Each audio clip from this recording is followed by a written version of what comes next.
Hey, this is Buke from the Metalheads podcast, and it is August 20th, and it's GWARBQ 2016 day. The other members of the pod have elected to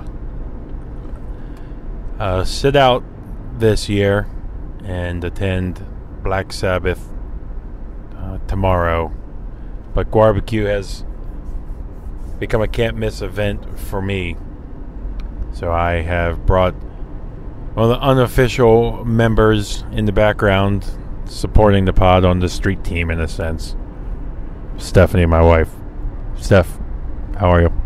I'm doing good. Now that we got out of the traffic on 95. Yeah, we left Maryland at quickly, people don't care about traffic. But we left Maryland at like 8:30 or so. We're cruising down, and hit the massive traffic on 95. So a quick couple-hour trip is turned into 4 hours or so. It's 11:30 now. We'll probably get there about 12. Missed some of the opening bands. Missed Ramming Speed.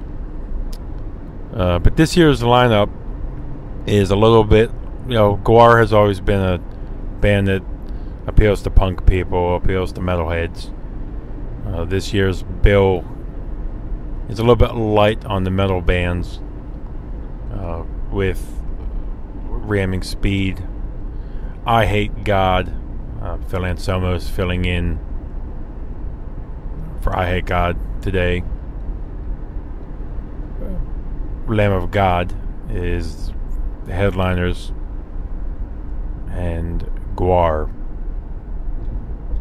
So, there's other acts. Dillinger Escape Plan, Against Me, Lagwagon, August Burns Red. So there's, other, of course. So, forget where I was saying. I apologize. The batteries died. Unprofessional of me. But again, like I was saying before, this year's GWARBQ, it's a little light on the metal bands. So this is a metal podcast, and of course I'm a metalhead. I'm just making a fun day of it because, like we've said the previous years, GWARBQ, if you've never made it down to Richmond and Haddad's Lake, the past couple years they have done the pre-barbecue, before barbecue, where they have the Summer Slaughter bands and tour come through and play, and that happened last night. And of course that was all metal bands, but I didn't attend that. But it's a fun day of events at the lake. Tons of different vendors, tattoo artists, skate park. 3 different stages going of constant music, great food, the GWAR beer. So this for me is a can't miss event. I love covering it. I rave about it every year. So personally, my highlights, what I'm looking forward to most this year, with 3 metal bands. Unfortunately, traffic being what it was, like I mentioned, we're not going to see Ramming Speed. In 1 mile, turn left. That's my GPS. Thank you, Waze. But, of course, GWAR. Yeah, GWAR just... I love every single second they're on stage. They're so fun. And, of course, Lamb of God. They're one of my favorite bands. The energy that they play with on stage every time, very few bands can match that, in my opinion. So it's going to be cool to see them again. I don't believe I've seen them... In 1/4 mile, turn left. I apologize again. I don't believe I've seen them outside before. So this is going to be cool to see them outside on a big stage. Stephanie, you have anything you're excited for, or your thoughts on this? You don't really go to concerts. You help us out, the website, on the back end doing things. But what are you excited for? What are you thinking? I'm excited to see GWAR finally. Yeah. That's my main reason for coming. Yeah. Stephanie, hope to maybe get her up close so she can, experience, maybe a little GWAR blood, get a little on her. But yeah. So, in the name of God, you excited for? Sure. I'm trying. It's the microphone in my face that's weird. The fuzzy microphone. But most importantly, I'm excited for a day with my wife. So, I'll try and get us some interviews. I have a couple possibly lined up. Seems like some of the bands kind of shoot in, do this, and then kind of get out. I reached out to the guys in I Hate God. Reached out to Ramming Speed. And I reached out to GWAR and a couple other bands and Lamb of God. So, hopefully you'll be hearing some interviews after this. I'll talk to you throughout the day. See ya. Hey, this is Buke from the Metalheads podcast, joined by the one and only Blothar of GWAR. Blothar, what's up today, brother? That's a weird-looking microphone. We refer to it as a cougar bush. It looks like you're holding a voodoo doll of Don King. You know what? That's what it will be known as from this day forth. Okay. Hey, real quick. It's our third year covering the GWARBQ. Ever since you came aboard, how's everything been? Well, I mean, it's been absolutely miserable. Day in and day out, we're always training to keep in top physical condition, as you can tell. You're a fine specimen. Yeah. Because we're holding out hope that one day they'll put real wrestling back in the Olympics. That's what we want. Actually, it's never been in the Olympics, but it should be. Who are you? Were you a Bret Hart man? Shawn Michaels? Were you old school Andre the Giant? I hate the old, the new wrestlers. They're all small. They used to all be fat and huge. like us, healthy men. Yeah, I don't like these. You can't have a dude in there that's that guy's not a wrestler. Get your abs out of here. No. Get your good looks out of here. Yeah, right? We want you to come in the ring and scare children. Yeah, we want Ivan Koloff. That's what we want. Blackjack Mulligan. Hey, well, really quick, you guys are going on tour the next couple months, hitting a bunch of cities. Yeah, we're going out for it's just a short run here in September, and I guess maybe some shows. I don't know if we're doing some in October. Yeah, we always do something around Halloween, so we got a few runs around there, but it's really not very many shows we're doing because we're recording a record. So if you hear of GWAR showing up near you, make sure you go, because you're not going to have a chance until after the new record comes out to see the band again, because we got to go in and record. Do all that stuff. Yeah. Well, I'll let you get the rest of the band here. Maybe when I talk to you in 4 years, wrestling will be in the games. Right in the Olympics. Hey, this is Buke with the Metalheads podcast, and I'm joined by the gentleman from August Burns Red. Gentlemen, say who you are, what you guys do in the band. My name's Matt. I play drums. My name's Jake, and I'm the lead vocalist. Gentlemen, you guys just played. I had known of you guys and heard you guys for years, but this is my first time seeing you guys live. Jake and Matt, fuck, what a set you guys just put on. Thanks, man. And that's why I see people talk so much about you guys live shows. You guys here for the GWARBQ. You guys been fans of GWAR throughout the years? Have you had a chance to see GWAR in the past? Is this your guys' first time? Right. I was introduced to GWAR when I was 19 years old from a buddy that I worked with. And, yeah, I remember going to a GWAR concert a long time ago and just getting drenched with, red blood. Yeah. That's why, today for my first show, I was picking what shirt I'm going to wear. Because I'm like, let's make it ruined. Yeah. Maybe. Yeah, it's going to get, that's what my buddy said. He's like, when you go, just don't wear a shirt that you like. Yeah. And surprising, your guys' shows aren't like that. So. Right? Yeah. No, I think we're a little more toned back, but this is our this is our first time here, and it was a cool experience. I think that the crowd is a little bit different than our normal crowd. So, you know, we got a chance to win some hearts over, and you guys definitely did mine. Yeah, thank you, man. So it was a good fest. We enjoyed it. It was a good time. Now, you said that it wasn't your normal. Is that because maybe the other bands you guys were playing with, or the fan base, maybe a younger crowd?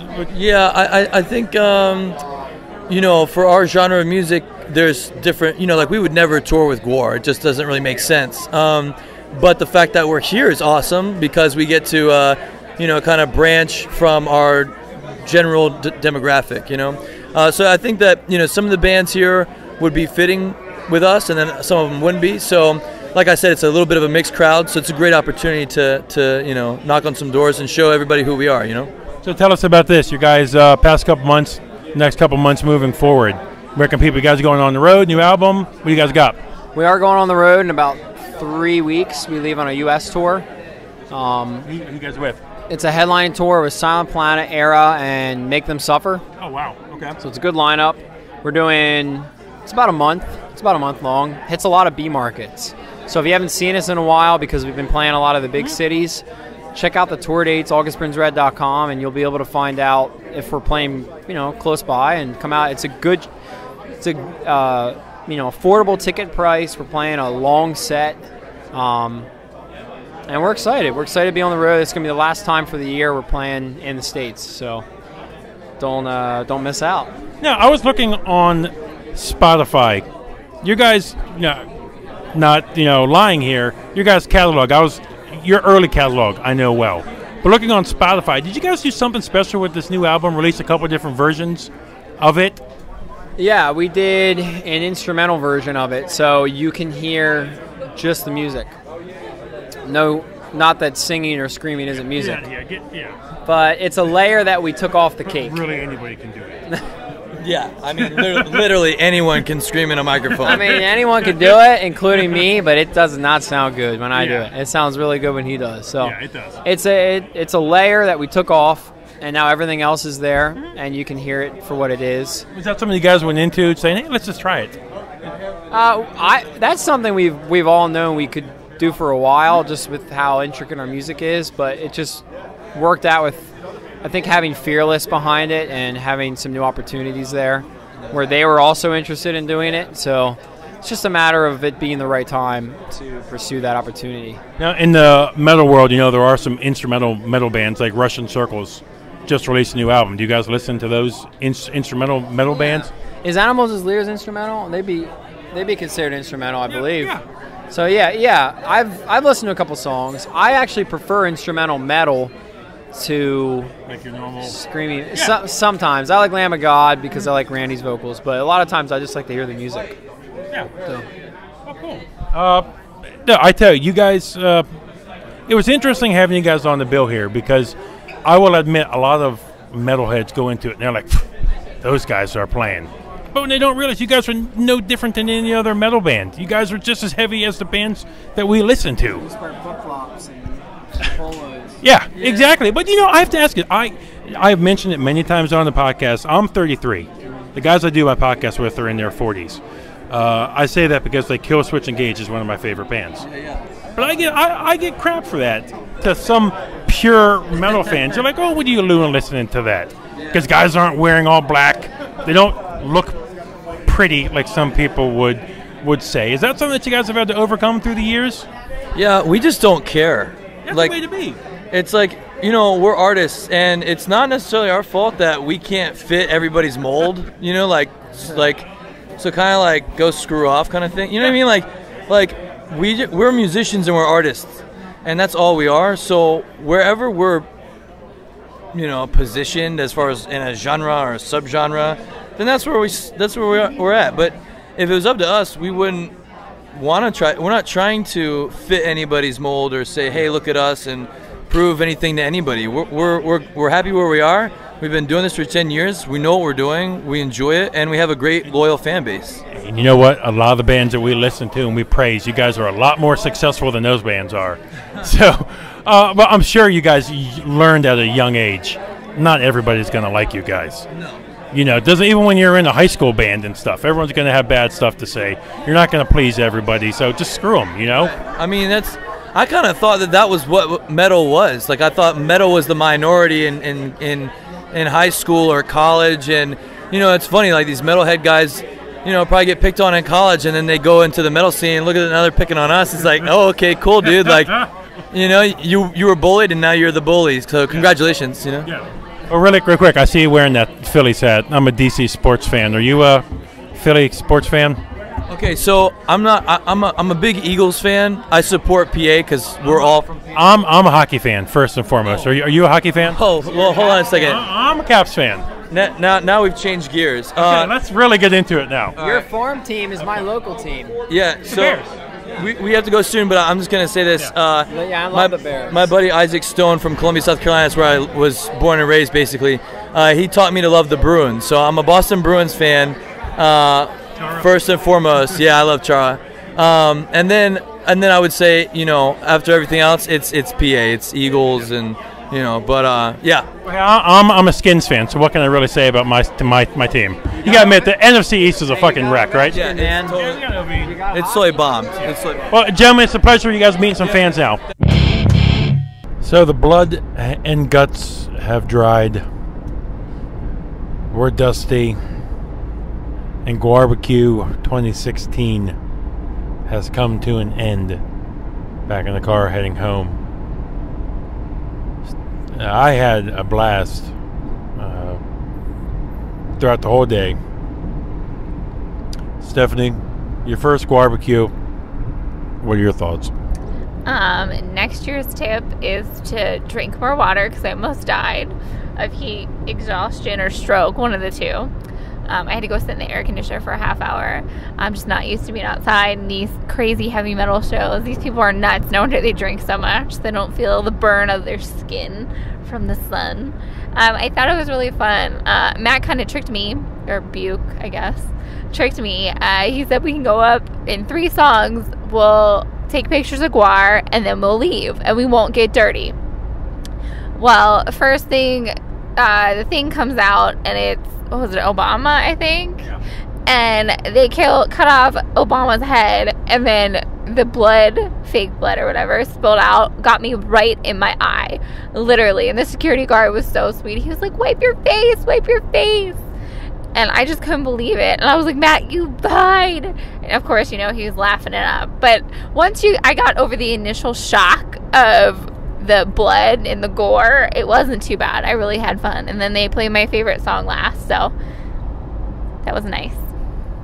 Yeah, you definitely got a full dose. I was like George. I was like George in the sun. Yeah. You got a full dose of the GWARBQ experience. So I had a chance to sit down. I talked to the nice guys from August Burns Red. Which their set was awesome.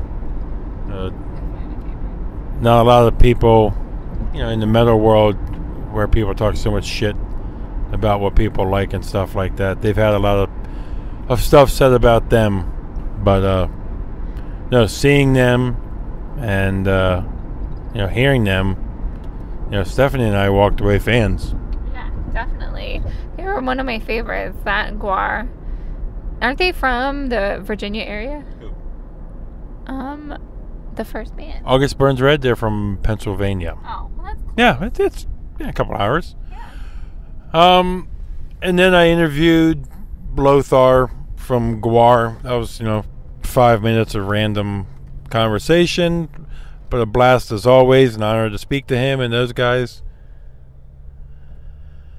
And I spoke to... That was it. That's actually the interviews that I did. I had more lined up, but you know, with a big festival like this, when people are getting pulled all different ways, you know, none of the other ones fell into place. But no hard feelings at all, because it's just how it goes.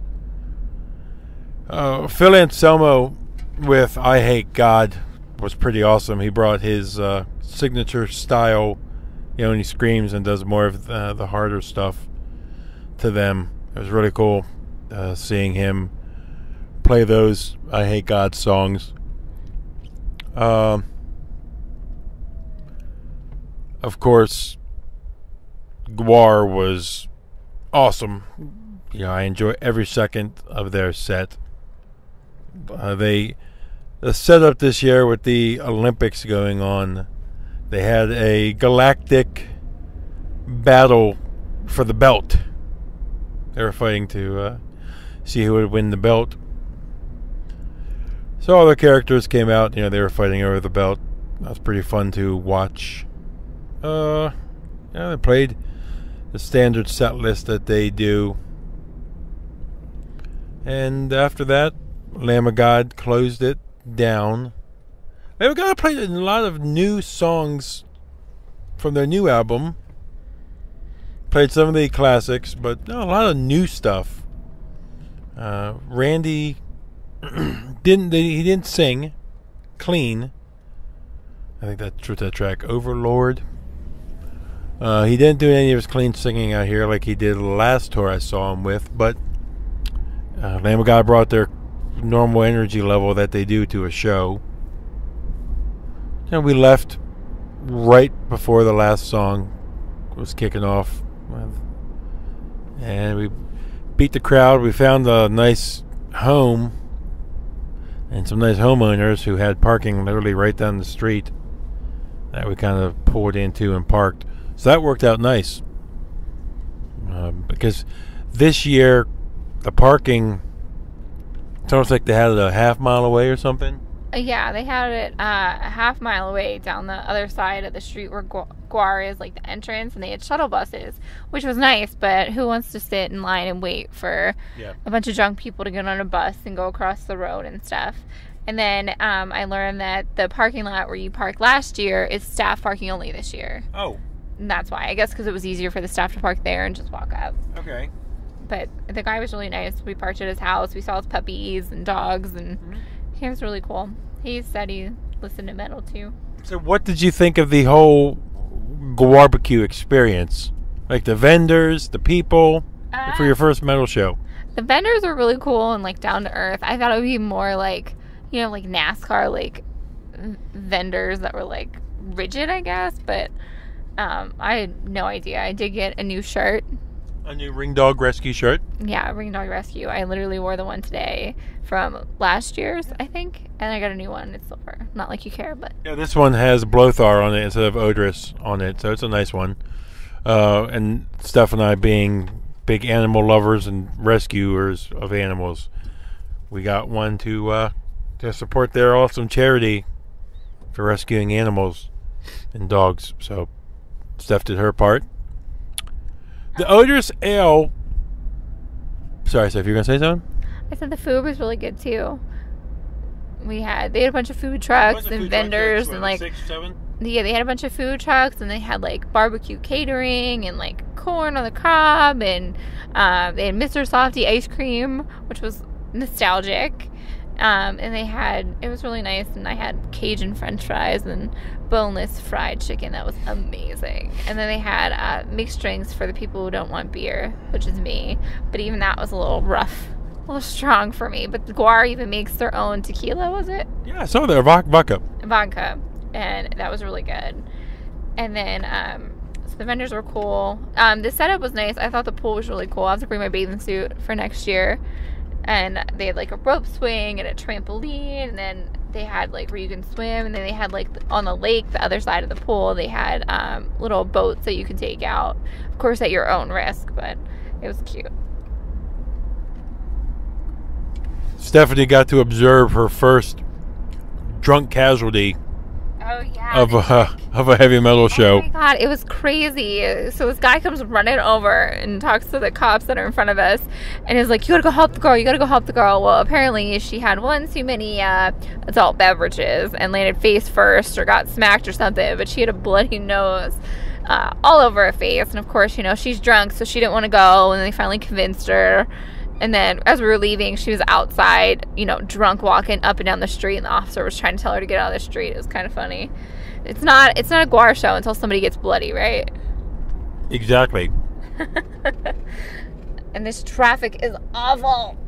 Like, Yep. why is there traffic on 95? It is 8 fucking o'clock on a fucking Saturday night. Some people are listening to us from different countries and locations, babe. They don't know what this is. Just understand, people. Understand, it's a 3-lane highway, and we're going about 25 miles an hour and then slamming on your brakes for about 20 miles. It's ridiculous. Like, everybody should be at home in their jammies, listening to metal music and relaxing. But nope, they want to be on this fucking highway. End rant. So, GWARBQ 2016 was a success. I want to thank... Oh, yes. Good job for reminding me, Steph. Samantha Mack, the... What do you say? MC... Co-host. The co-host of the events. You know, introduces the bands and everything like that. What's the other co-host? Yeah, Samantha was a sweetheart. Again, it was a pleasure talking to her. We talked to her and her husband, their boyfriend. Forgive me. I think it's boyfriend. I know they're not Shreds, married, but I know. they might as well be married. But yeah, we had a blast talking to them. We probably spent 20-30 minutes talking to them. Spent some time talking to Sean the Butcher from SiriusXM Liquid Metal. He said he'd come on and join us in the future. So it was a lot of fun. Thank you, John Freeman, for allowing us to come cover the GWARBQ. Thank you to GWAR for putting on the GWARBQ. So I'm sure if you haven't heard them already, you're hearing my interviews. And Stephanie, I'll let you take us out. I can't wait to go to GWAR next year and get more bloody. The end.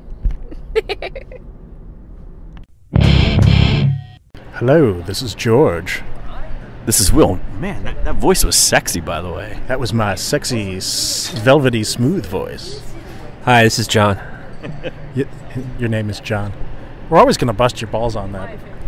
Forever. Hi, my name is John. And my balls appreciate it. Speaking of which, have you been watching the Olympics? Did you see the diver? His name was Steele Johnson. I was like, hell yeah, it is. Are you serious? Yeah, dude's name was Steele Johnson. Did he win a gold, silver, or bronze?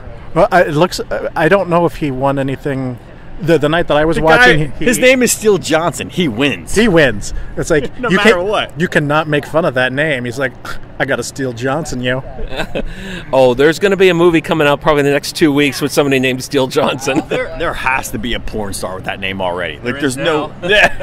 Well, you know, the first thing, because I'm a metalhead, the first thing I thought of was because it's spelled Steele with an E at the end, so I thought typo negative Peter Steele.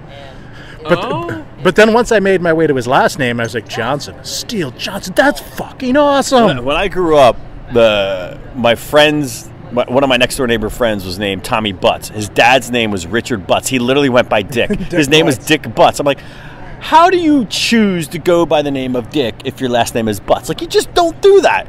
Yeah. But Steele Johnson, that's cool. That is very cool. I knew a guy once named Dick Gunn. I'm not kidding. He was one of the nicest guys I ever met in my life. I knew this guy who's the craziest dude I ever met. His name was, hi, my name is John. Anyway, so we are currently at Tin Cannon Brewing in Gainesville, Virginia, wherever the hell we are in Virginia. We're sitting apparently just over yonder from Jiffy Lube Live. Where Nissan Pavilion. Nissan Pavilion or whatever it's called this week. And we're getting ready to go see Black Sabbath's The End tour. The End. This is the end. Oh, wrong band. Yeah, it's the Doors. Yes, The End. We hope. Yeah, if they fuck us on this one, then... Well, technically, I think they did, didn't they? Didn't they really... Wasn't it supposed to end in New York, and they added more dates after that? Which I had tickets for and thought was the end. Yeah, that's right. Yeah, it was it the Madison Square Garden one? Yeah, I thought that too, and I was all like, oh, I got to go to New York. Wait, so, John, did you buy tickets for the last show ever, and now it's not the last show ever? We thought that, and apparently now Phoenix is. Congratulations, Arizona. You got The End. Now you're saying that would be the last American show because I thought they were last American show. I thought they were ending in in Birmingham. Yeah. Well, that's appropriate. They should. That would be the most appropriate thing. Even though don't they all live in the U.S. now or something? No, Iommi lives in the U.K. still, doesn't he? Yeah. I think the other guys live in L.A. if I'm not mistaken. I could be wrong. I don't know. I don't hang out there, so I don't really know. I mean, I was at a wedding once in L.A. and I don't know, Geezer Butler was there, so I'm assuming he lived in L.A. So yeah, I've heard I've heard this story. Oh, was that just like a subtle little drop there? Like I was at a wedding and Geezer was at the wedding, or was he just in L.A. when you were in a wedding in L.A. or was he at the wedding in L.A. with you? Truth be told, he was at the wedding that I was at, yes, and he was like 3 feet over from me. Was this the photographer wedding? Yes. It was. My good friend Ann was getting married, and he was there. And there were a bunch of other rock stars there too, weren't there? A couple. Do you want to name drop? I don't like to do it, but I will. Will just shot beer out of his mouth. Hello, just spit beer out of my mouth. At least it didn't come out your nose. Sure, I'll name drop. Whatever. Slash was there. John Payne for all you prog rockers. Geezer was there. Michael Ackerfeld was there. And there was somebody else. I can't remember. And I got called Eddie Trunk, so it was a good day. So it's safe to say we should be polishing your balls because you're royalty yourself now. Again with the balls, huh? Yeah. No, I was just a willing participant at a wedding. They happened to be there. And I don't even know if I talked to any. Well, I talked to one person. I don't know if I talked to the other guys. So whatever. They were there. They were just regular guests. Yeah. John told me this story. I don't know, a few months ago, I think, and he really didn't. Just so he's not name dropping. I had to drag that out of him because he was kind of like, I don't really like to brag about this or anything, but It's a big deal, and man. so I was It's a asking, wedding. and I'm like, that's like the coolest story ever. So that's why I made you do There was that. somebody else there. I can't remember who it was. I'm going to feel stupid for not remembering. Didn't you say Dio was there? No, Dio was supposed to be there, and he couldn't make it, obviously. Oh, 'cause this was when he was sick. Yes, this happened after he had gotten sick, so he couldn't. He was he had passed away already at that point, so. Okay. George, have you ever been to a heavy metal wedding? No. I don't know that many heavy metal people. I currently know more heavy metal people than I probably ever have. I had, some heavy metal friends back in Michigan. What's up, Josh? But other than Josh, they've all kind of pussed out and gone, alternative or whatever these days. It was my friend Ann in California, so I would not miss that for the world, even if there were no rock stars there. I would have still gone, so. There you go. So, what are we drinking, fellas?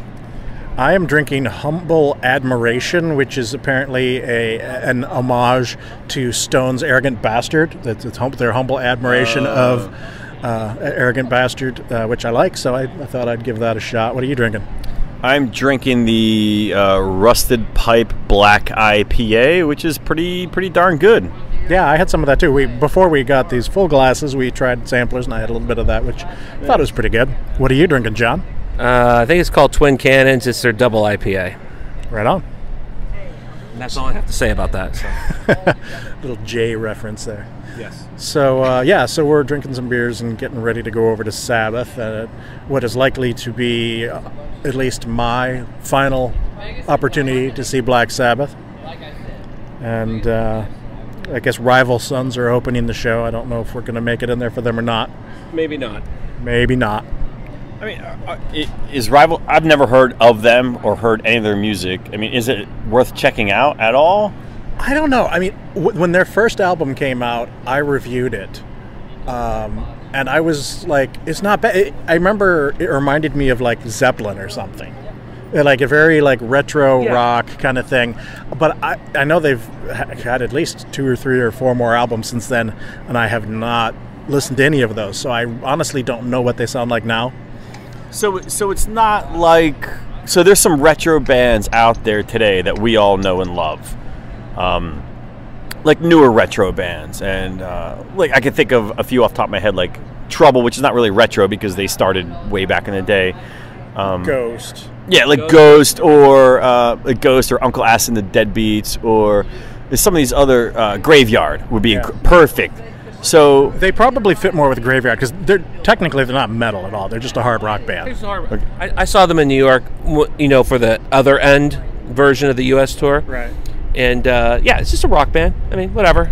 I wasn't really interested, only because I was there to see Sabbath in Madison Square Garden. So no disrespect to them, I just wasn't interested. Fair enough. Okay.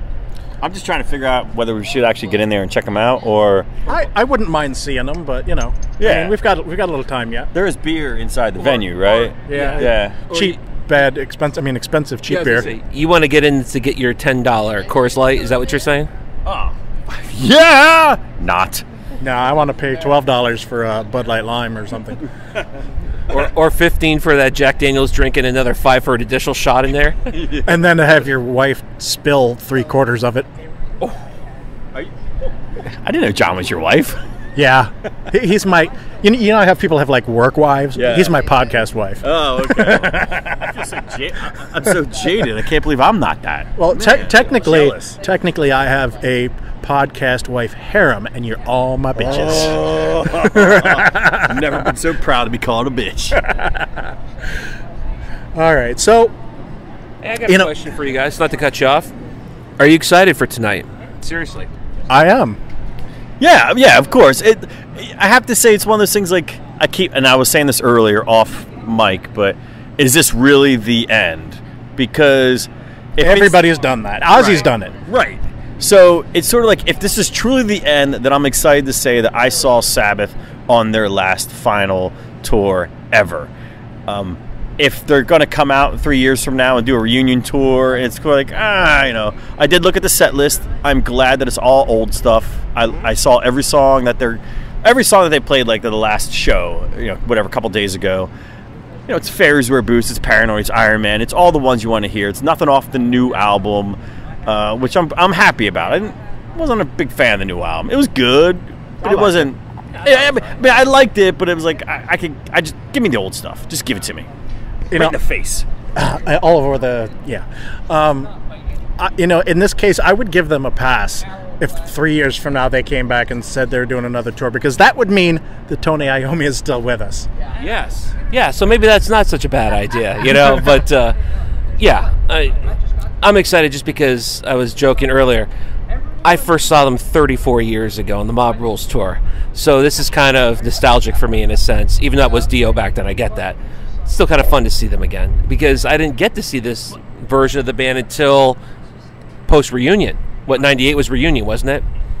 Yeah. So I've seen them 4 or 5 times post-reunion, but I have to take a little bit of umbrage what you just said. The intonation, the incantation in your voice, whatever.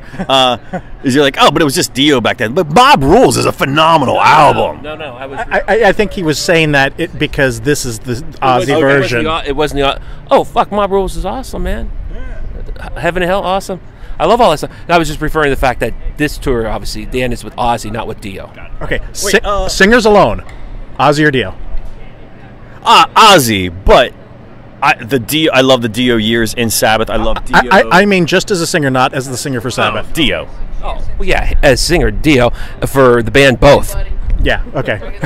Yeah, I have to go Dio too. But I do love Ozzy. I'm not knocking Ozzy. But if you go back to the original album, Black Sabbath, like, so classic. Hall of Fame, Desert Island. Did I say that out loud? Yeah, I mean, Ozzy is awesome, but Dio is a much better vocalist than Ozzy Osbourne. You weren't on the Desert Island list. Do you want? Can you rattle off 5 albums right now? Desert Island discs. Ooh, man, Desert Island discs. Well, I guess I have to say Black Sabbath because I just said that. Man, wins. Everyone picked the Sabbath album. Yeah. Let me think. There's got to be a Slayer one in there, so I'm going to choose Season the Abyss. Nice. I will pick. Damn.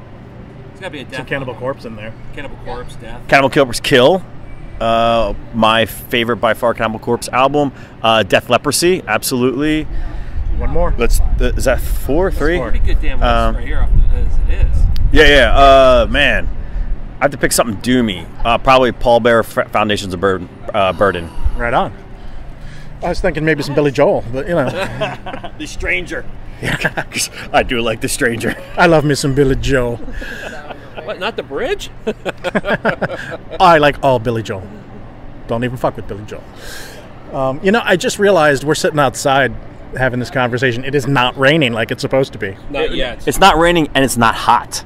Yeah, it's a little humid, but it's not bad. But that's probably the beer talking. This is probably our best day. What, in 2 weeks? Maybe. 2 weeks. Last 3 months. No, I mean the last week and a half has been 95 plus every day, hasn't it? So yeah, it's actually a breeze. It's only 80 something. Yeah. So, what do you have a particular song that you're looking forward to hearing? 2, because I've already seen this tour, After Forever and Hand of Doom. Nice. Big time. Number 1, Fairies Wear Boots, because it is my daughter Evelyn loves that song. I literally have videos of my son William and my daughter Evelyn dancing around in their pajamas late at night to Fairies Wear Boots. I've grown to love that song so much, and I'll have the second Hand of Doom because weirdly enough, I first really started to love that song when I heard Slayer do the cover of it. Went back and heard the original. The original is phenomenal. I just love that song. It has the word doom in it. And it's all about heroin, obviously. Yeah. That reminds me of Snowblind. Yeah, Snowblind. There's a beer named after that. Star Hill. Yep. Snowblind. Brewhead's Column. I think it was the first Brewhead's Column, maybe? Yeah, I think so. Too bad the song's not about beer. No, it's about it's about cocaine. But it's a great song. Despite that, are they playing Sweetleaf? They're not. No. I'm with John on After Forever. Wait, do you want another? No. Wait, hold on. Wait, That's more cool, beer. It's cool. I'm kind of surprised that they're playing that. I mean, Master of Reality was one of my early albums, and I never really heard anybody talk about that album. I always thought it was like the redheaded stepchild of the Black Sabbath albums because nobody ever talked about it. Which is crazy because from start to finish, it is one of my favorite albums. But anyway, so I always thought After Forever was a really cool song, and I never heard anybody talk about that song. And to see it in the set list, and I think it was in the set list last time I saw him too, but I'm like, right on. I think I've seen them, like I said, 4 or 5 times. It's been in the set list since post-reunion in '98. I think it's been in the set list almost every single time, which I found bizarre. I love it because it's one of my favorite songs by them. And that's always the song I go to when people, they don't do it so much anymore, obviously, but back in the 80s, everybody was, Ozzy Osbourne is satanic, he bites bats, and people rip up puppy dogs and whatever. And I go, have you listened to After Forever? It's pretty religious. It's pretty religious. It's definitely not satanic, that's for sure. And if you don't know anything about Sabbath or not that much, Geezer Butler wrote most of those lyrics in those early years, if not all those years. Just saying. Yeah. But other things I really want to see, rumor has it that their final song is Paranoid. I love that song. That's a shock. I never think they'd play Paranoid last. Sarcasm. Insert. Sarcasm. Okay. You had me there. And Snowblind, I'm really into that. After Forever. And probably NIB, Nib, Nativity in Black, whatever you want to call All right, it. so I got a question for you guys. Give me a couple songs you wish they would have played, or you would want to hear them play that they probably wouldn't. Top of the list, Sabbath, Bloody Sabbath. 100% in agreement on that. Without question. Without question. Yep. Ditto that. By the way, I just got a text from the great Dr. Lang. Dr. Lang. Doctor. Now you will die, Dr. Lang. She texted me somewhat foolishly, like, "Are you going to the Sabbath show tonight?" I'm like, "Yes." She goes, "Are you? I really like the opening act. Like, I listened to that band, Rival Sons, right on. Rival Sons." And I just texted her, like, "Yes." We just tore them up. We might not see them. No, I have to see them now. We have to go. Now we the gotta go. doctor's orders. Doctor's orders. Great. Doctor's orders. Thanks to Dr. Lang, I have to buy a fucking $12 Michelob.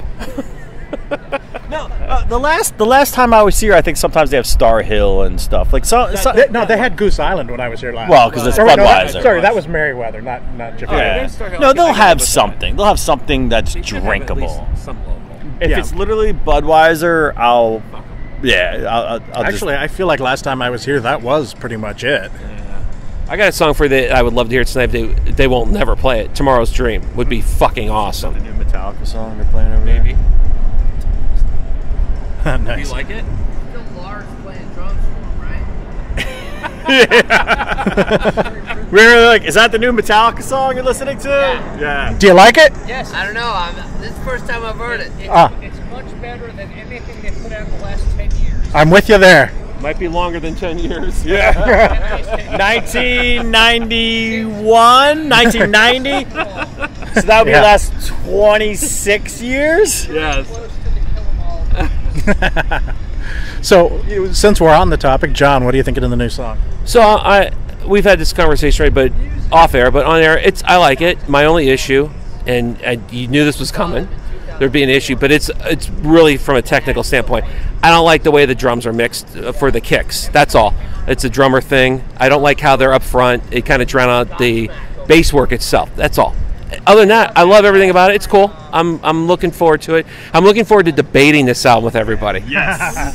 That'll be fun. That'll be fun. So my first impression, I did pre-order it, and I had some reservations about pre-ordering it, but based off the first song, I did pre-order it, at least knowing that it was closer to Death Magnetic than Load or Reload or Same Load on anger. your face or whatever. Load on your album cover. Yeah. Closer to their 80s stuff, I think. More. Closer. Closer. Getting closer. At least it's fast. It's thrashy. No ooh yes. Oh yes, John and I were talking about this earlier before you got here, and I was like, the production's better because they got a lot of crap for Death Magnetic because it was, the mix was pushed, to the limit, so it's just brick walled, and so it would distort a lot on people's speakers, and they got a lot of shit for that. So now, I just saw an article talking about, look at all the dynamics in this. There's a lot of peaks and valleys in the waveform for this because I'm guessing they took a lot of shit for that, so they took that to heart. Also, there's no ooh yeahs in there because James has taken a lot of shit for that. So my criticism of the song is it sounds very formulaic to stuff from Death Magnetic that was thrashy and fast. There's no bass in it whatsoever. That's not true. I don't agree with that. I 100% agree with that. I feel like, why would you have Trujillo in your band and not have bass? That's all. It's very upfront to me. Maybe you're just not hearing it. No, you know what's up front to me? Drums. That too. Lars Ulrich's ego is up front to me. First thing, after you said that, I went back and started it again, and I was like, "There's the bass right there." It's just, it's very in front. Yeah, you guys too. Headed over to go see Sabbath. Yeah, That's what we're doing. We're going there too. Have a good night. You too. But I just feel like, I don't know. They're just not that anger in it anymore. And I am that We're guy. so fucked, shit out of luck. I know, but like it just like it seems superficial to me. Like I am that guy who wants to hear Master of Puppets again. I want Ride the Lightning again. But you're just not going to get that. I know, but I'll take Master Justice for All at this point. Well, you would take that 1,000 times because that production was better, though. That's the main thing right there. It's not that the album was bad; it's the production sucks shit. Yeah, the snare on Justice for All is terrible. Not as bad as snare on Saint Anger. No, that is the worst. Saint Anguish. Saint Anguish. Oh, we got to start using that. I did pre-order the album based on that one song. At least it reminded me of something. Of Death Magnetic was sort of a resurgence, that there was like 40% of the album that I could say, yeah, I'll listen to that song again. I like it. I like Death Magnetic pretty much just about front to back. I mean, you like a lot of things front to back. I do. I'm easy. Yeah. Not. Who turns There's on the reach around? Yeah. Don't shoot more beer out. Think about that for a second. I was just thinking of something I could say, and I just not gonna. I'm just not gonna say it. Right. Something about George's stubby fingers or something that came to mind. Wow. My stubby You put some fingers. thought into this. That is. How dare you, sir? Shame. But so Ding ding. like probably just about everybody, when I saw that the song was available, I was like dreading hitting the play button because I was like, don't suck, Yeah. And right out of the gate, I was like, I like this. I was Like I said, I think the production's a lot better. It's really fast. This is 2 albums in a row now, though, so that's a good thing. Yeah. Wait. It's one album, one song. Yes. In a row. Well, yes. But based on the strength of that song, I too pre-ordered it.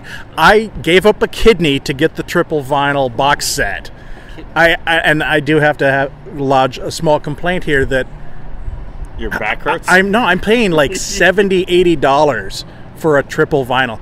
Oh. Iron Maiden, I paid I think I paid less than $19.99 for a triple vinyl. Wait. Triple vinyl of the new album? The new Metallica? Because the new album's a double album. Which it costs like $15 on iTunes. Yeah, well... That's a lot for digital. Yeah, it was like 50-something plus like $18 to ship you're it. Fucked on the shipping, yeah, that's why. I was like, good Lord. You gotta pay for Lars Czar collection, man. I mean, come on. And pay for Bob Rock. And I don't even probably owe him money still. And I don't even get a digital. No, I think I get a digital MP3 of the album, but I don't get a flat copy. And you can buy, like in the options on their site, you could buy it digitally, and you had the option to get FLAC for like $8 more. Oh, fuck that. And I'm like, but they need to learn something from Bandcamp here. You know what though? But there's those people out there that will pay that, and I'm one of them. Yeah, well, yeah, because there's these people who don't know what they sounded like back in 1983 and 84. I do. Yeah, I do. But that's the thing is, there's a lot of people, and there's a lot of young people that talk shit about Metallica, and there's a lot of people our age that do too, because they know, Kill 'Em All Metallica, and they don't like where they are. Metallica, like, you mean? What's that? Dave Mustaine Metallica. Yeah. I know Jay's hasn't been a big fan since Puppets, really. Justice for All for me. And honestly, for me, the ones I don't like Saint Anger, obviously. I don't like Reload. I like some stuff off Load, but other than that, I'm pretty okay with everything. I like the Black Album. And my reasoning here is this: in 1986, I was born again Christian Metallica. When Master of Puppets came out, I was like, this is the greatest band in the world. And so... Well, they probably were the greatest band in the world when that album came out. Yes, but so they became, But they weren't that big, though. Believe it or not. I know. That's what's crazy. They got big with Injustice for All because of MTV. Right. Yeah. And... One. Yeah. One. That's it. So... they became the be-all, end-all of heavy metal for me at that time. And so I have a great deal of feelings and nostalgia built up in this band. No feelings, don't lie. I know, I don't have any feelings. I'm a heartless, cruel mistress. No, I get what you're saying, because that's me with Sabbath. Right, and so... Because they were my early gateway band. And so no matter what they do, I'm always going to cheer for them and hope for the best. Even if I don't like what they do, I'm always going to be hope springing eternal, going, come on, you can do this. And so I'm the first to jump up and go, yes, when I hear a song like this that I think is pretty awesome. Yes. I almost have the complete opposite position, because they've sucked for so long. They sold out. They destroyed me and tore my heart out. I've told this story a million times on the podcast about being down at Paris Island and Marine Corps boot camp and buying that album and listening to it and being so disappointed that part of me just wishes that they would just go away so I could just remember the early albums rather than putting out mediocre stuff that sort of harkens back. I just want them to be... I just want them to do Master of Puppets again. Yeah, well, I mean... And I know they never will, and I know they're trying to get back to the thrashier route. I just lost my train of thought. I accidentally touched my pinky to his forearm holding the microphone out, and so I just went with it and started stroking his arm. You were stroking me. You guys need me to leave? Do you mind giving us a couple minutes? You're going to be in the middle. John Sandwich. That's a big middle. Trust me. Hey, man, when I go to Subway, sometimes I pay for the extra meat. I wasn't referring to the extra meat. Anyway, you were saying... Sometimes I pay extra for the foot-long sub. I give it what I got. I give what I got. You take what you can get. Anyway, that's my 2 cents. All right. Well, I guess I'm holding the microphone here, so I'm not finishing my beer. I guess we should do that and get headed over, eh? Yeah, man. It's the end. Wait. What time does Metal Chris from DCHeavyMetal.com posted the set times, and I retweeted it. 7:30, I think. Yeah, but it's Jiffy Lube, man. You know this. Time is it? This place sucks. So Rival Sons is 7:40. So we literally have an hour. We have time for another beer. Up to We you have guys. an hour before they go on. But we have to We're way in the back of the brewery, literally sitting outside in the parking lot. in the all by loading ourselves. zone. Yeah, we're like in the technically. loading zone. It's very strange. You get to like walk through You said like the load. I The did not say load zone. reload though. the memory They're remains back on though. TV, by the way. Beavis and Butthead. Are they? New episodes? No, old ones again. Oh, I'll take it what I can get, man. Yeah. So when you said, I was like, ugh, you said load. I am Cornholio. I am Cornholio. Yeah, we're Where's crazy. that guy? Yeah, so it is kind of weird just sitting out back here where there's the UPS loading truck over there and like some sort of big like those machines with the shovels on there. What do you call them? Front loader or a back excavators. loader? My Excavator. son knows. Yeah. A bobcat, maybe? The Bobcat is a Bobcat, yeah. And then here we are sitting here at these wrought iron tables, drinking beer at a 30-degree angle We here. have to address this. So some like That's why I was old, opening. some old withered lady, literally in flip flops, who looked like she just like came off like a meth high, disheveled, walked into the brewery through the back door, and then within 2 seconds walked right back out. And I'm pretty sure they probably refused her service because she looks like. She's going to that UPS truck. Oh my God! Please don't say she's driving that truck. You're cold, man. You're cold. I'm going to go ahead and Espe- say yes. Especially So that now it makes total sense. She probably is a meth head because she drives a. Anyway, she'd probably hear you. That's cold. Are you that mean, John? Maybe. It depends on the person. Son. Bring us more beer, please. Well, we got to fill some gaps here while we're waiting for beer. let's talk about Dave Lombardo and Suicidal Tendencies. Okay, that has nothing to do with Black Sabbath. Okay. Yeah, it's got to be 7. Another round of beers. Sure. Yeah. Yeah. I'll wait for the moment. I still have too much left. I'm a wuss. Actually, just give me another humble admiration and I'll get to it. I'll have one of those. 2 humbles? We get 3. We'll do that. Yeah. Thank All you. right. Thank you, sir. All Take right. it easy. So, who's your favorite member of Black Sabbath?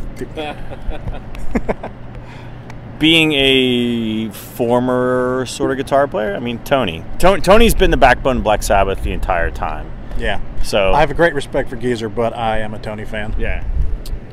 Yeah. Geezer and Tony Iommi are the reason I'm here. I got nothing against Ozzy. But we've seen him a million times. Seen him a million times, whether it's himself or with the band. And so my main thing is to see Iommi and Geezer one last time. Now, here's something I was thinking about earlier. Oh wait. One thing we have to address: who's drumming on this tour? I don't know his name. It doesn't matter because his name isn't Bill Ward. Yeah. Is it the Rage guy, or is it somebody That's else? who it was last time. Yeah, Yeah. No. That's who. it was on the album. Studio. The album. It's Yeah. the other guy that's been touring with them. Look, I mean, everyone's like, oh, Bill Ward or No Sabbath. Okay, if that's the case, who wrote all the lyrics and who wrote all the music? The Iommi and Geezer. That's the way I look at it personally. Yeah. Just me. Nothing against Bill Ward. I wish he was here. He's not. Okay, It would be better if he was here. It'd be would better be. if it was Of course the it would. original Birmingham lineup. But are you going to say you don't want to see Iommi one last time? The fucking creator of all these riffs from all the bands we listen to that the have, creator of heavy metal. for the most part, yeah. Are you going to say, fuck, I'm not going to go see him because Bill Ward's not there? No disrespect to Bill Ward. So let me ask you this then: if Iommi was not in the band, would you go see it? Negative. Negative. That's the Negative. Point. That's the point. Yes. Yes, I'm here to see him and Geezer Butler, who wrote a lot of their lyrics Yeah. and wrote some cool riffs along the way too.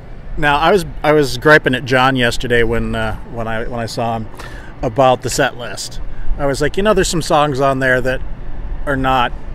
Dirty Woman is one that comes to mind. Like, I don't really care. And there's a reason for it though. Because You get the porn on the big screen. We like the titties, yes. but also because that's when Iommi does a Iommi solo. shines during And I was that. like, Rat Salad, and he's like, that's the drum solo. Okay, so- but no Bill Ward. You don't need it. Who cares about the drum solo from the guy that nobody cares about? That I agree. out, yeah. And that's to give Ozzy a pee break.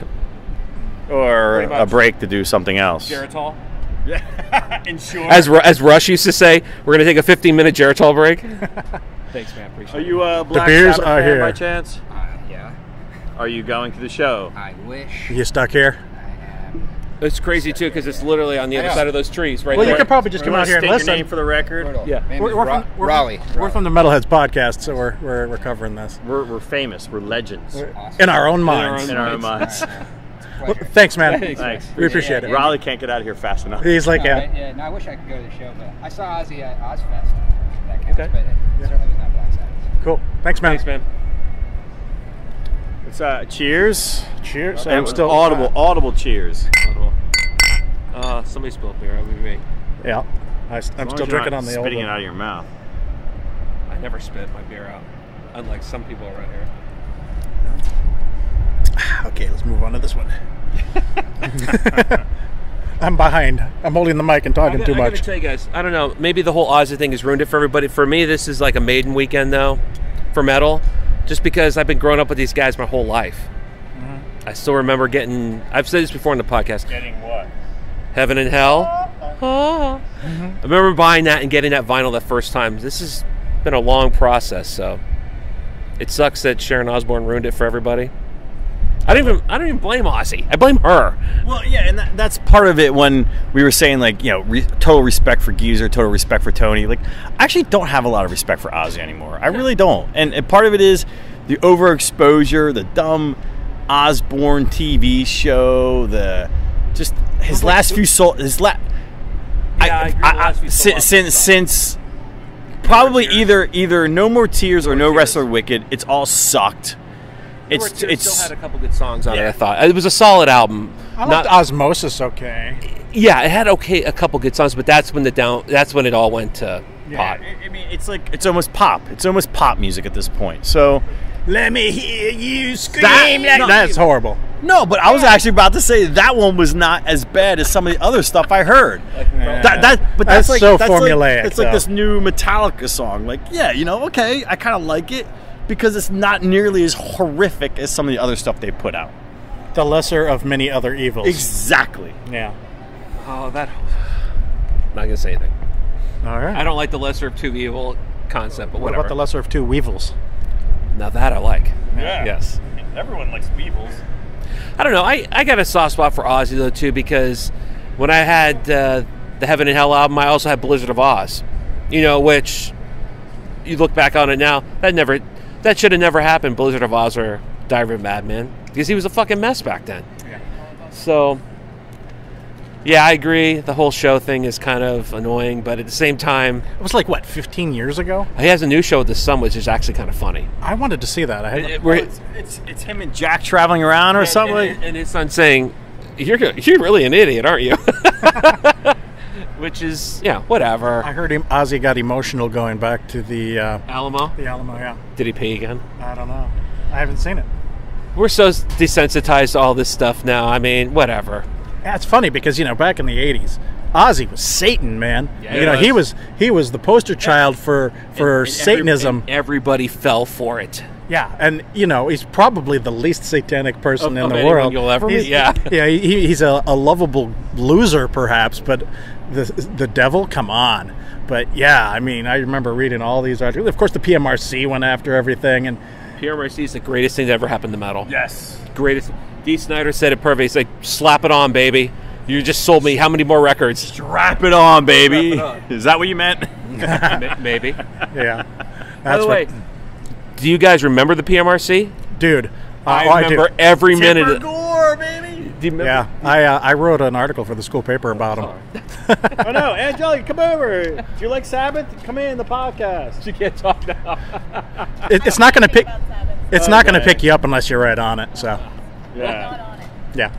She's not on it. Oh yeah. So anyway, the PMRC. Yeah, I was a huge Twisted Sister fan. So when Dee went to the Senate and was like, you know, talking about censorship and stuff, that's when I was already a huge fan, but I fell in love with that man. Then I was like, he's our white knight. He's our hero. Well, do you guys remember who the Holy Trinity were for that? Yeah, it was. Timber Gore. No. On our side, it was Dee Snider, Frank Zappa, and John Denver.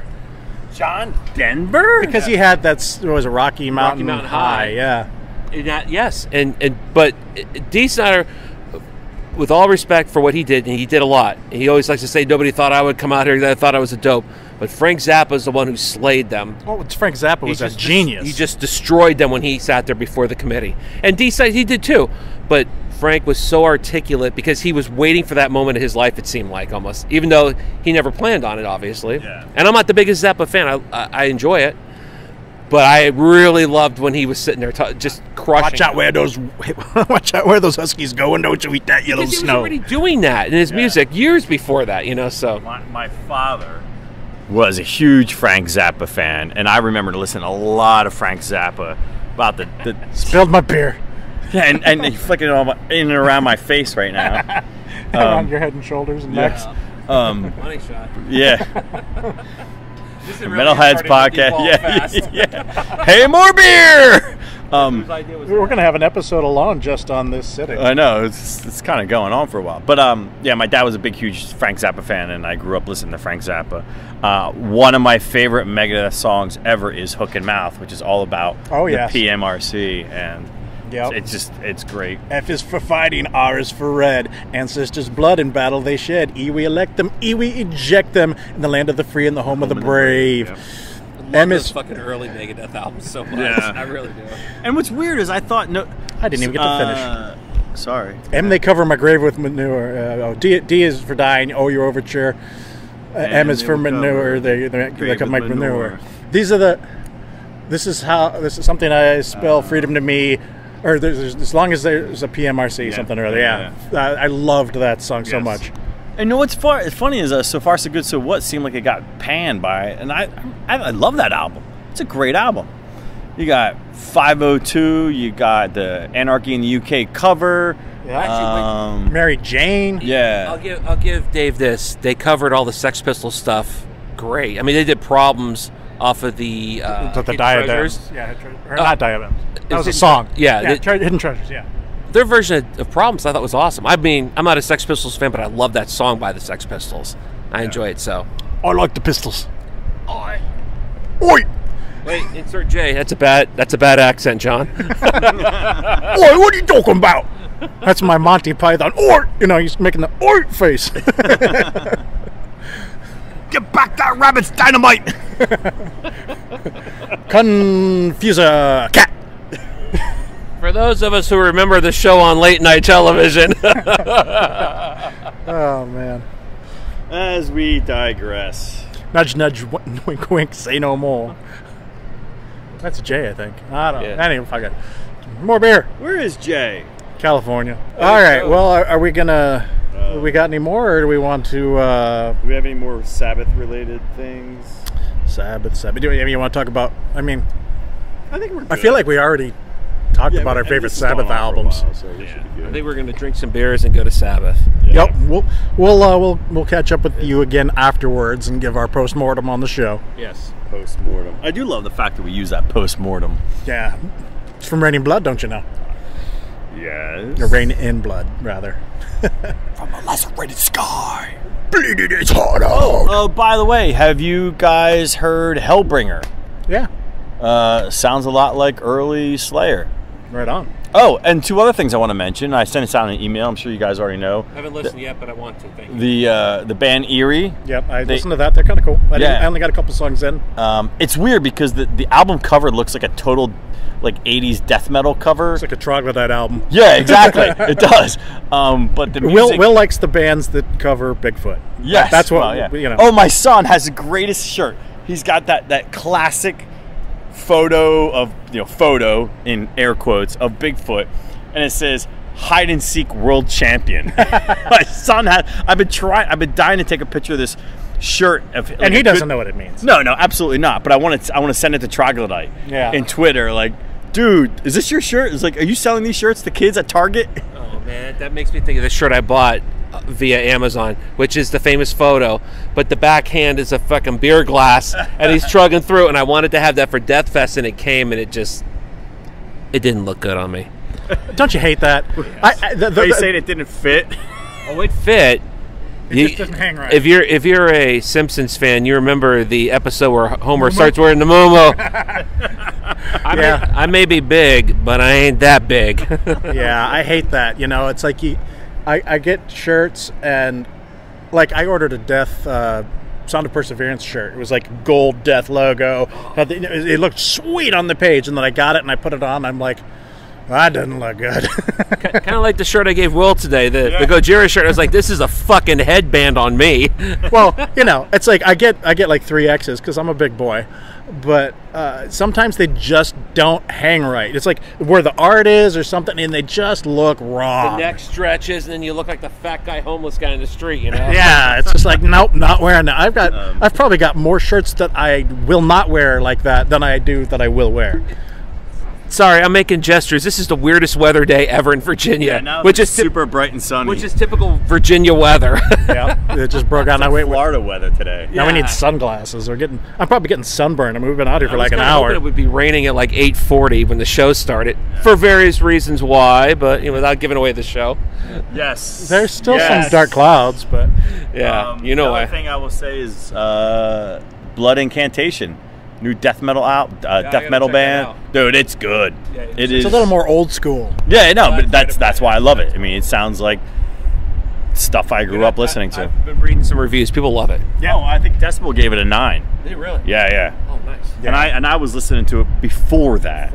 Yeah. Long before fucking Decibel. He was listening to them when they weren't even around yet. Oh, by the way, so there's a lot of by the ways in this episode. Yeah. By the way, of like a 5-minute. This is a 5. Hey, hi, my name's Jay. But I'm not going to talk. I'm not going to talk about it anymore about that. But I really like it, and I think it's great. So Decibel Magazine may or may not be planning a huge heavy metal and beer festival in Philly in April. Is that something that you can legally say? I don't know. I may or may not be. There might be an event, maybe? Is what you're saying? Yes. Are you like, I shouldn't have said that? No. Well, I don't know. I don't know, but I just I'm super excited, and there's a very good chance that Atlas Brewworks will be part of it. Right. Nudge, nudge, wink, wink. Nudge, say nudge, no more. wink, wink. We are working on it, and we've been invited. Right. That might mean it might be that we know. There's. When is it? The end of April, in Philly. Okay. So instead of say Maryland Death Fest, we could go to Philly. It's coming in April. There's a show coming. I'm going to in April. Amorphous. We're going to. You're going to Amorphous with us. Amorphous and Swallow the Sun. We're going to that. In Baltimore. Well, we'll go to Philly too. Soundstage, isn't it? Yeah, you're going. Yeah. Okay. Yeah. Swallow the Sun. Got to see that. Yeah, we're going. Yeah. All right. That's all I got. Yeah. That's all you got. All right. Cheers. One more time. Sabbath. Ew. Sabbath. All right. We'll see you after. Knock their fucking heads off. Not exactly Black Sabbath, but it'll do. Yeah.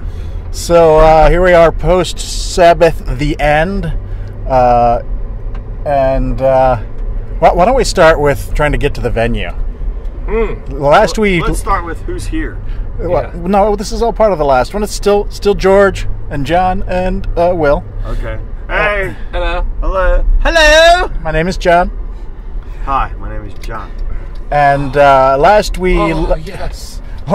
John just... We're on University. He just orgasmed. He just had a cargasm. Because we just spent about 3 minutes eventually moving out of the parking lot after spending almost the whole entire show trying to get into the parking lot. Yeah, so last we left you, we were leaving the Tin Cannon. And we were literally, 2 blocks from the venue? It was, I think, roughly a total of a mile. A whole drive. Yeah. 1 mile. And as usual, Jiffy Lube Live in Bristow, Virginia is a flaming piece of shit. Yes. And getting that last mile took, let's see, at least an hour. I think it was an hour just to get to the parking lot. 1 mile. Yeah. And then we had to walk like a mile, it seemed like, just to get to the seats. Yeah. So we literally, we completely missed Rival Sons. Didn't even hear them. They weren't even playing when we were trying to walk up. I'm sorry, Dr. Lang. We didn't. We tried. We really tried. And there was some a-hole who decided to have another round of beers at Tin Cannon, and that's what killed it.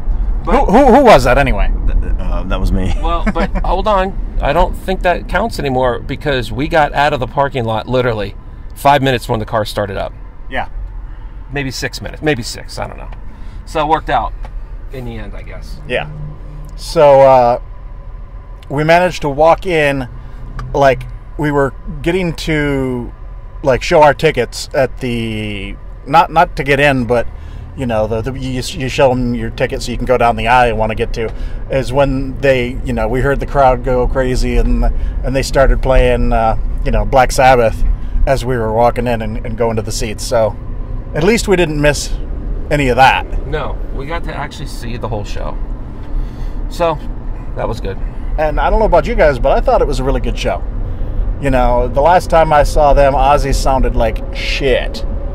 And frankly, I thought he sounded really good. Probably one of the best I've heard him sing. I mean, he was better than he has been, yes. He was in key, which last time I saw him, he was way off. He was in key and actually remembered the lyrics. That's always a plus. Well, there's a reason for that, though. Yeah, he's got the teleprompter. Yeah, you saw he had more monitors in front of him than the whole band combined. But that's what you got to do. I did not notice them, but that's a good point. They're probably sitting in front of these speaker monitors. So, and I only know that because when I saw them at Madison Square Garden, we were on stage, meaning up on the side, looking straight down the stage, and you could see the monitors right there in front of them. Okay. So that's the only reason I know. And, it's like, he wasn't perfect. No. But he was in key, but sometimes he would be getting to the end of a line and he would fall off a little short of hitting the high note or whatever. Yeah. But he only said "we love you" maybe 40 times tonight. Yeah. Which was not much.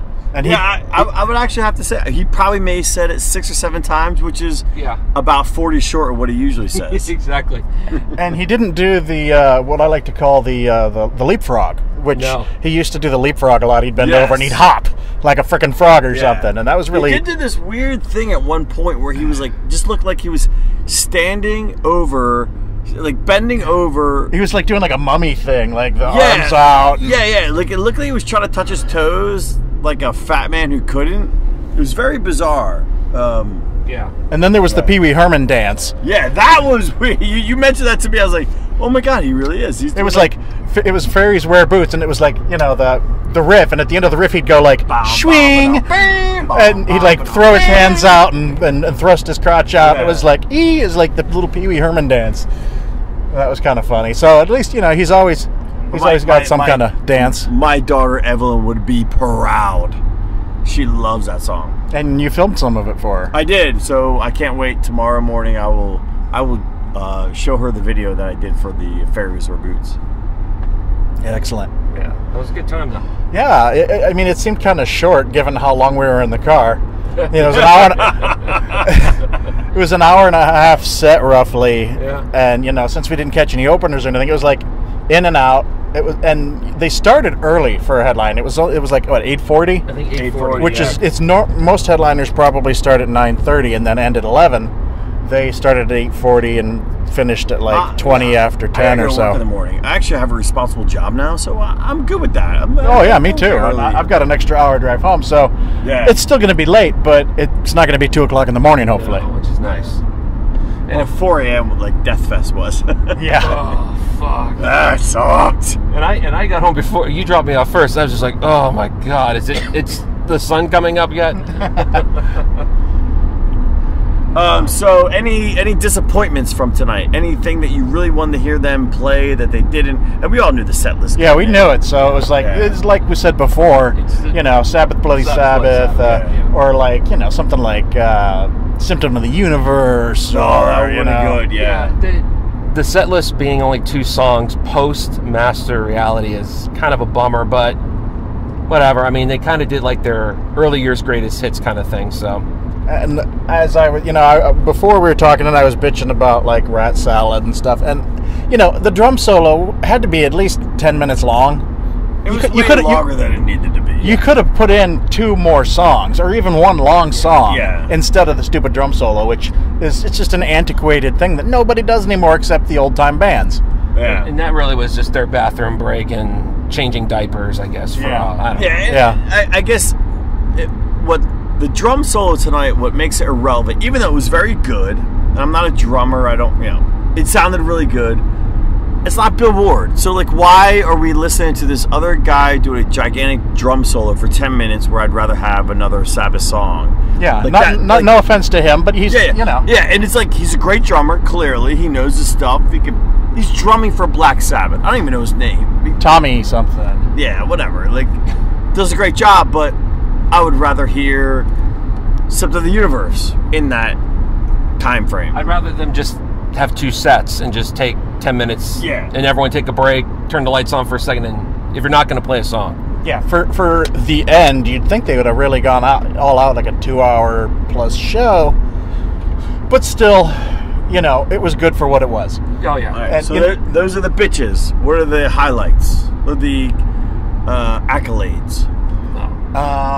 Tony Iommi. Man. His solo during Dirty Women, it was just, I realize on fire. He's not technically as great as some of these young guys today, but it doesn't matter. For him, that was awesome. The one thing I always notice is that he's obviously a phenomenal guitar player, a technically bad guitar player. That his thumb is way over the bridge. It's one thing I always look at. I mean, that is technically a bad technique.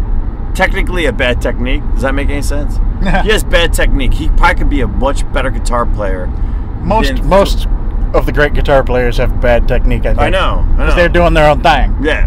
Their own thing. Own thing, man. You know what I'm saying? Did you literally just say thing? Yes, I did. Or in Manassas, so. Man asses. Speaking of which, you know.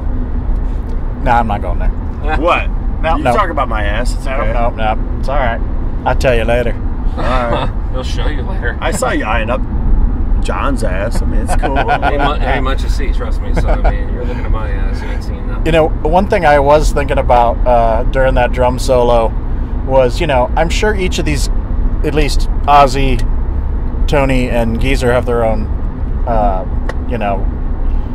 rooms. What the fuck do you call them? Dressing rooms.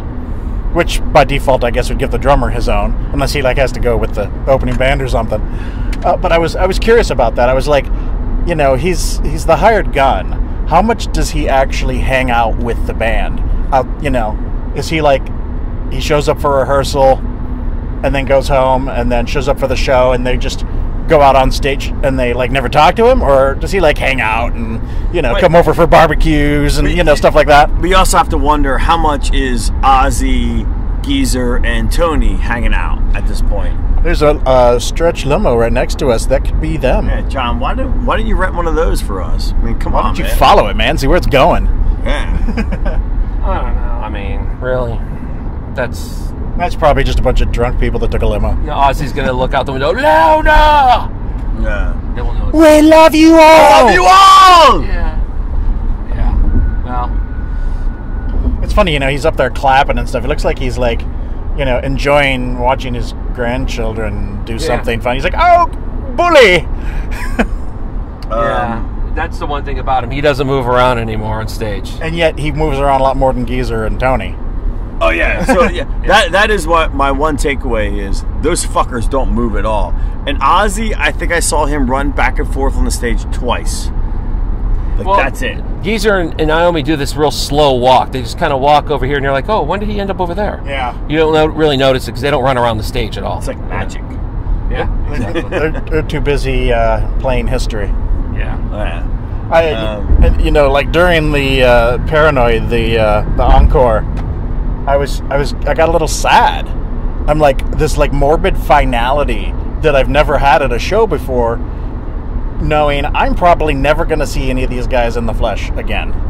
I mean, Ozzy's not going to retire, but I'm probably not going to go see him either.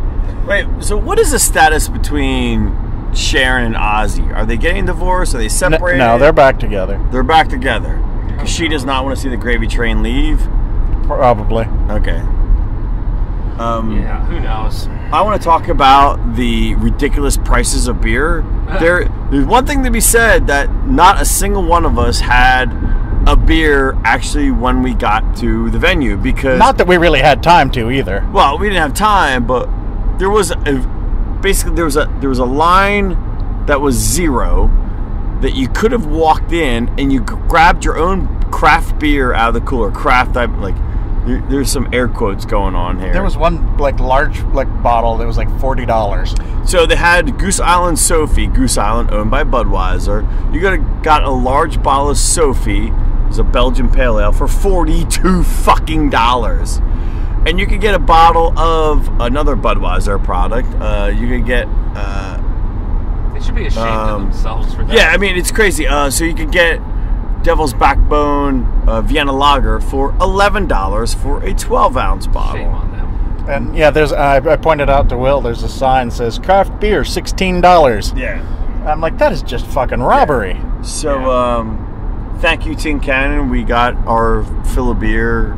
Yeah. There, and yeah, it was outrageous. It was more outrageous than I remember. I think you could used to get like a big, like 16 or 24 ounce draft beer, usually Star Hill or whatever, something like that, for like $9. Yeah, that's where what the hell's the other outdoor Merriweather. Yeah. Merriweather's a lot better for options, and even pricing's a little lower. No, it was just ridiculous. Anytime Live Nation's involved, you're getting screwed. I mean, it's just like a serious epic fail on their part. And I have to say, like, it's got to drive down sales. Like, how many people are really... Like, I didn't see that many people drinking or eating, like, around us. Except for those funnel cakes that smelled so damn good. They did smell good, yeah. I'm going to tell you, they were doing some other things around us the whole show. Yeah, somebody was busting wind. Yeah. Well, there was that too.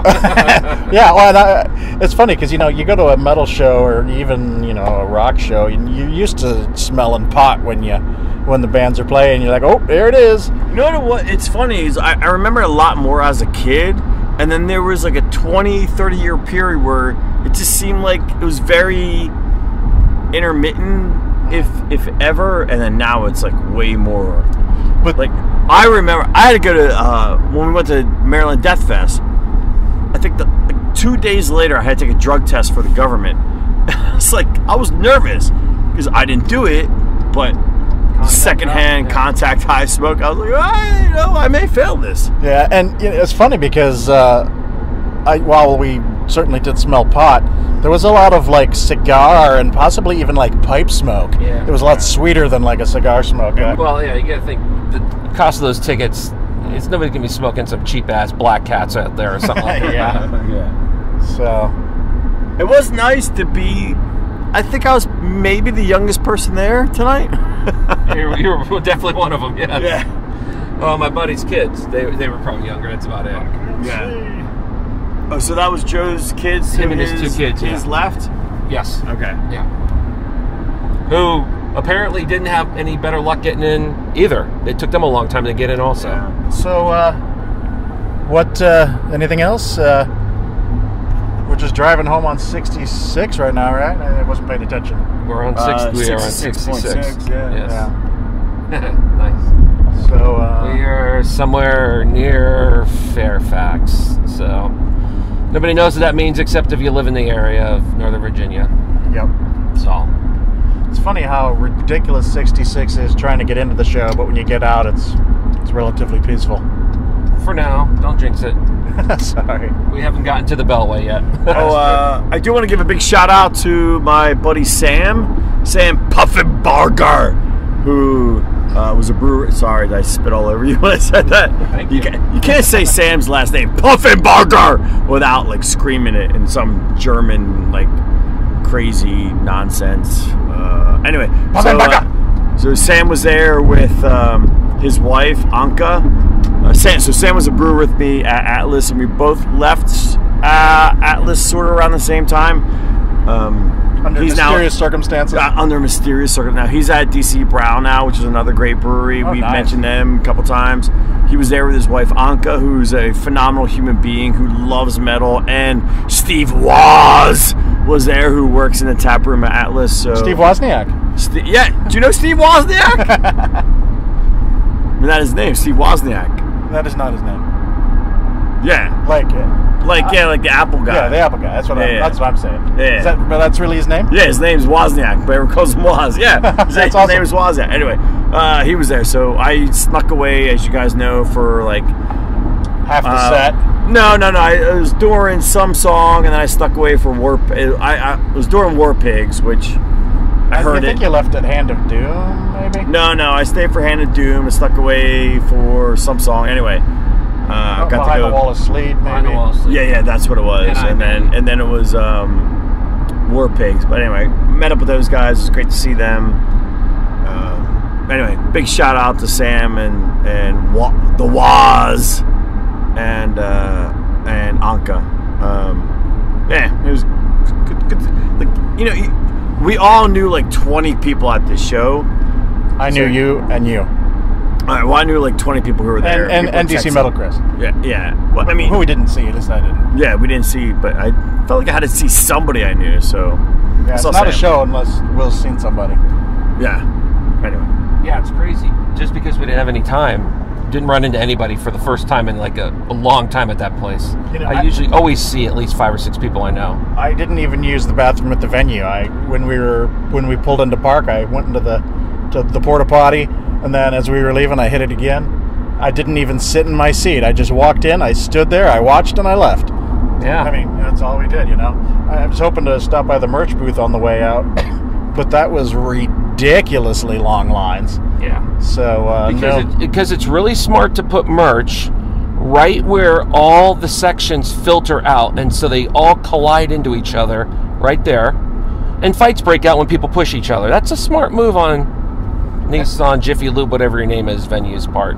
And then they've got a merch booth at the exit that was already shut down. Yeah, exactly. It's unreal. So, no new Black Sabbath The End tour poster for the bar. Nope. But you can probably get one on the site for $52.99. So plus $100 shipping. Yes, exactly, because it'll be coming. So you have to pay tax, shipping, and provide your own tube, and whatever the sharing tax as well. Yes. Yeah. Yes, thank you very much. Oh boy. All right. Well, it didn't rain at all. No, we got lucky considering it was pouring when we were driving down. In certain spots, so we got lucky today. Yeah. With that. Just getting in was the only issue for the whole day. Yep. So it was fun. It was good to see you guys. And I don't know. Any closing words? It was great. My only regret is not bringing my daughter. Okay. John? I had a great time. It was really fun seeing my friends, and I hope we can do it again real soon. Yes. Yeah. So next up, John and I will be traveling to Atlanta for Prog Power. Not Power Prog, as I'm so fond of saying on the podcast. I like power more than prog, so I put that first. A couple of weeks we'll be driving to Atlanta, so we'll probably be doing more of these recordings then. Oh, yeah. That's going to be fun. Yeah. So we'll talk to you then. See ya. Later. Goodbye.